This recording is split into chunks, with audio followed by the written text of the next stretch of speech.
presenting the transcription feature, Superman. Up in the sky! Look! It's a bird! It's a plane! It's Superman!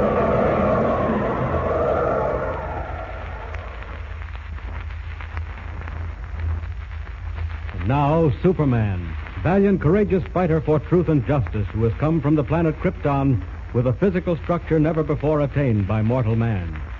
Superman, who can bend steel in his bare hands, race a speeding bullet to its target, and who mingles with ordinary men disguised as Clark Kent, newspaper reporter. When we last saw Kent, he and Professor Thorpe, noted scientist and inventor of the bathysphere, a new deep-sea diving bell, had regained possession of the Juanita, the professor's ship, by overpowering a man named Wolf Cleland, who was masquerading as the ship's captain, and by rescuing Maddox, the real captain, from the hold. As our story continues today, Kent, Professor Thorpe, and Captain Maddox are in the radio room aboard the Juanita. Suddenly, a light on the control panel blinks, and a signal comes out of the loudspeaker. Listen. Boarding the SS Juanita. Boarding the SS Juanita. Come in. Throw the switch, Ken. Answer him. SS Juanita answering. Come in. Sparks. This is Escobar. Now listen close. Tell Cleland to bring the Juanita into port at Maneo at midnight. I want you both to meet me at the Paradise Cafe on the waterfront. You got that? Come in. Yes, I got it. Is that all? That is all right now. Cleland is to anchor the ship in a quiet section of the harbor, where it won't be seen. He'll get the rest of my orders when I see him at the cafe. Just don't make any more mistakes. Signing off. Well, what do you think of that, Professor? I hardly know what to say, Ken. Who is this Escobar person? I know him, Professor. You do, Captain? Who is he, Maddox? Well, I don't know him to speak to, but I've seen him. He hangs out with Wolf Cleland and his dynamite. Hey, by the way, where is Cleland? What? Why, he was here a moment ago. Ken, Captain, he's escaped. Oh, no, he hasn't. I had him thrown into irons. Oh. Professor, are you sure you don't know why Cleland and Escobar are after your ship? No, Kent, I don't. A little while ago, you mentioned that you had a confession to make. You said it would clear up this mystery. Yes, I said that, but I was wrong. That confession is a private matter. I'd rather not talk about it now. I see. Well, then we're just as much in the dark about all this as we were before. Yes, I'm afraid so. Wait. I've got an idea. What? He's taking a chance, but it might work. And if it does, we'll get to the bottom of this mess. What is it, Ken? Look here. Cleland was able to masquerade successfully as Captain Maddox. With only a bandage covering part of his face, he fooled you and the crew. Yes, that's true. Well, then, what's to prevent Captain Maddox from masquerading as Cleland? Me passes Cleland. Sure. Oh, that don't make sense. Oh, yes, it does, Captain. You and Cleland look very much alike. Well, we'll bandage up your face, and you and I will keep that appointment with Pete Escobar at the Paradise Cafe tonight. Well, good gosh. Splendid idea, Ken. Will you do it, Captain Maddox? Well, it's against my better judgment. But Kent, I reckon I will. If we don't stop that pirate now, we won't have a minute's peace when we reach San Monica. Good. Thank you, Matt. That's the spirit, Captain. Now you better call the engine room and order full speed ahead. Yes, sir. Not much time left. We're going to keep that date. Hello, Higgins. Higgins. Captain Maddox speaking. Full speed ahead. Pile on all the steams you carry. We're heading due west to Maneo, and we've got to get there before midnight.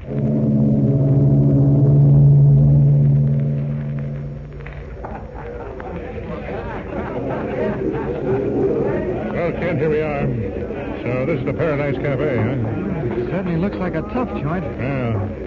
What time is it, Captain? It's, just midnight. Uh-huh. Yep. And there's Pete Escobar himself walking toward us. The big man with a scar on his cheek? Yes, that's him. I hope my disguise works. Well, these dim lights and the heavy cigarette smoke will help. Hello, Cleland. You been in long? No, I just arrived, Pete. You've got your face covered with that bandage, eh? I am. Sure makes you look like Maddox. Say, who's this mug you got with you? Clark Kent's my name. What'd you bring him along for, Wolf? Well, I just thought It's this way, Escobar. I'd like to join your outfit. Yeah, he's a handy sort of guy, Pete. I thought we could use him. What's your trade? Well, I'm a deep-sea diver. Oh, deep-sea diver, eh? Maybe we can use you. Come into the back room. We can talk better in private. All right. Sit down, Kent. You are off Thorpe's boat, the Juanita, eh? Yes. You know anything about that deep-sea diving belly of his, the bathysphere? Well, sure. That's why he hired me. I operate it. Well, that's perfect, Cleveland. Just the man we're looking for. You're working for me now, Kent. Okay. What's the job? What are you going to do with Thorpe's bathysphere? Didn't you tell this guy what's on the fire, Cleveland? No, I didn't tell him a thing. Well, Kent, we're after gold. What? $2 million of it, laying down at the bottom of the ocean. Gold? $2 million? Yes, sir. And that's where you and Thorpe's bathysphere come in. But we let that go until later. Where'd you leave the ship, Cleveland? About a quarter mile offshore, just like you said. Good. Now listen. I got 20 guys out there in the barroom. The toughest smokes I could find. As soon as we finish up here, we'll go out to the harbor and take over the Juanita, lock, stock, and barrel. How are you going to take 20 men out to the ship? I got a big speedboat tied up at the pier. Oh. Yeah, but what about the ship's crew? What do we do with them? Dead men don't talk, Cleveland. We'll take them off guard and tie them up. When we get out to sea, we'll toss them overboard. Incidentally, what did you do with Thorpe? We finish him. He won't bother us no more. See who that is, Cleveland. Oh, wait a second. I'll go myself. Kent, look who's at the door. Cleveland. Yeah. He escaped from the ship. Yes, and he's telling Escobar who we are. So, Captain Mata. Yeah, it's up. Trying to put something over and beat Escobar, eh? Now, look here, Escobar. Shut up. I'm going to get my boys and let them work over you. Kent, they trapped us. You're right. That gang of his will be here in a minute. Yeah, but what do we do, Kent? They'll kill us. They'll tear us to pieces. Get over by the door. I'm going to smash the electric light. The darkness will cause confusion when they get in here. All right, Kent, hurry. Now then. Maddox can't see me. It's high time Superman took charge here. I hate to do it, but I'll have to knock Maddox unconscious in order to take him out of here with me. I'll wait for the gang to get in and time the punch so he won't know who hit him. Kent, here they come. Okay, boys. Get in there and mess them up good. Both of them. They're in. This is my chance. Kent, help! Help! There, that did it. Knock Maddox cold. Now to sling him over my shoulder and get out while these thugs flounder around in the darkness. No use fighting my way past this mob. I'll smash through the wall. Here we go. There, we're through. And there's the harbor below me. Now, back to the ship. Up, and away! Red cloak streaming in the wind, Superman rockets through the night, out across Manila Harbor to where the Juanita rides at anchor like a ghost ship in the moonlight. Swiftly, Superman streaks down and lands on the deck. Down to the deck of the ship. Down. Captain Maddox, how do you feel? Oh, pretty shaky, Kent. What happened? How'd you get me back to the ship? Well, after you were slugged, I managed to get hold of you and pull you out and... Out of that room full of killers? Well, yes, it wasn't as difficult as it sounds. They were fighting each other in the dark. And I just slipped through them. Kent, Captain Maddox. Oh, you're back. Cleveland escaped. Yes, we know, Professor. He's at the cafe. We just got out by the skin of our teeth. Kent has news for you, Professor. His scheme worked. You've learned why Escobar and Cleveland want my ship? It's not the ship, Professor. It's the bathysphere, the deep-sea diving bell. They need it to go down after sunken gold. Sunken gold? Yes. Funny, but I suspected that. You suspected it? But how? I might as well confess now, Kent. I'm going after that gold myself. You're what? Oh, I'll be hanged. Yes. That was the confession that I couldn't make before. I couldn't make it until I was certain Escobar was after the same thing. But, Professor, I thought this expedition, the bathysphere, was to do research on marine life, strange fish. No, that story was false, Kent. I made it up to avoid the publicity that would follow if people learned that I was after millions in gold. Where did this gold lay, Professor Thorpe? At the bottom of Octopus Bay, 300 feet below the surface. I suspected that Cleveland knew about the treasure the moment I saw that tattooed map on his chest. But I had to be certain. But, Professor, it doesn't seem possible that you're just a fortune hunter. Oh, I'm not. Believe me, Kent, I'm not. When I tell you why I need that gold, you'll understand me better. I discovered the sunken Spanish gold ship 30 years ago. But how could you if she's down that deep? That time I was younger, Captain. One day I went down in a diving suit after tropical fish. I descended further than I've ever gone before, and I saw the hull of the ship beneath me. But it was impossible to stand the pressure, so I returned to the surface. Oh, then you can't be sure the gold is actually on board. Yes, Kent, it is. I investigated.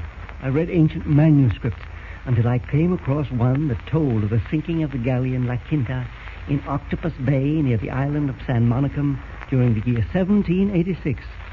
she carried over $2 million in gold, and not one penny of it was ever recovered. I see.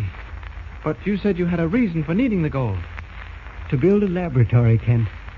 The greatest scientific institution ever created. A place where scientists could work for the betterment of mankind, unworried by any thought of finances. That's been my life's dream.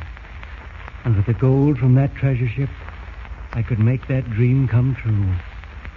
Professor, if that's what you want it for, I'm with you. Yes, and so am I. Thanks. Both of you.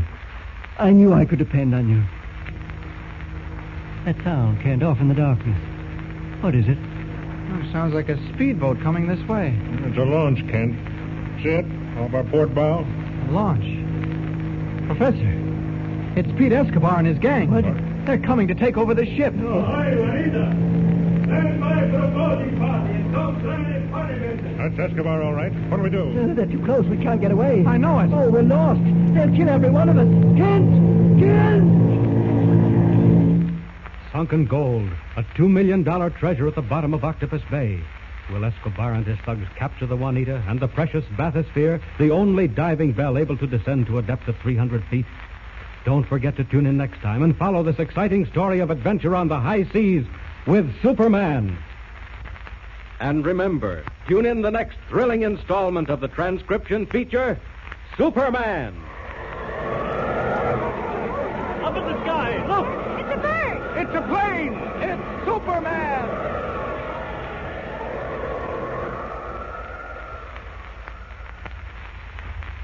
Superman is a copyrighted feature appearing in Action Comics magazine.